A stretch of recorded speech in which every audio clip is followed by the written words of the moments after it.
सकता है। आप काडर वाली इन पार्टियों के सामने अब पिछले 3 साल बिहार के में अनुभव कोई में काडर बेस्ड पार्टी नहीं है, पहली बात तो ये समझ लीजिए। बीजेपी भी नहीं है मैं और आ रहा हूं आरजेडी। उस पे। हाँ। आरजेडी जो है वो कास्ट बेस्ड पार्टी है, और लालू जी अपने पीक पे मास लीडर थे।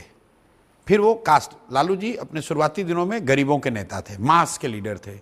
फिर वो पिछड़ों के नेता हुए, फिर वो यादवों के नेता हुए, अब वो आरजेडी के यादवों के नेता हैं।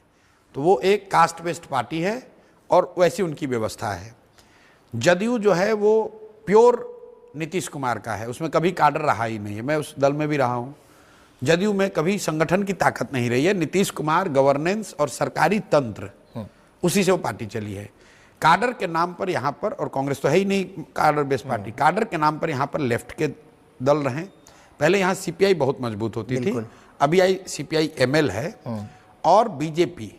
लेकिन बीजेपी आज तक बिहार में एक बार अपवाद के तौर पर छोड़ दीजिए 2015, तो 100 से ज़्यादा सीट लड़ती नहीं, 100-110 सीट लड़ते हैं। तो आधे बिहार में उनका कोई काडर नहीं है। सीपीआई एमएल जो काडर बेस्ड पार्टी है वो 15-20 सीट लड़ते हैं, तो वो लिमिटेड एरिया में उनका है।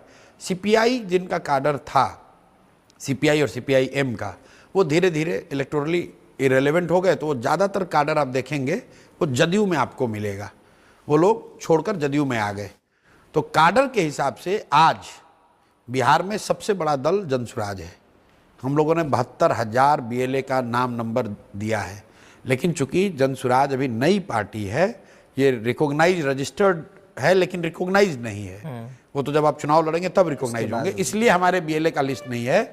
बाकी संगठन के हिसाब से मैं बिल्कुल ईमानदारी से आपको बहुत विश्वास से कह सकता हूं कि जनसुराज से बड़ा राजनीतिक संगठन बिहार में किसी का नहीं है। एमएलए ज्यादा हो सकता है, एमपी ज्यादा हो सकता है, लेकिन संगठन जनसुराज से बड़ा किसी का नहीं है।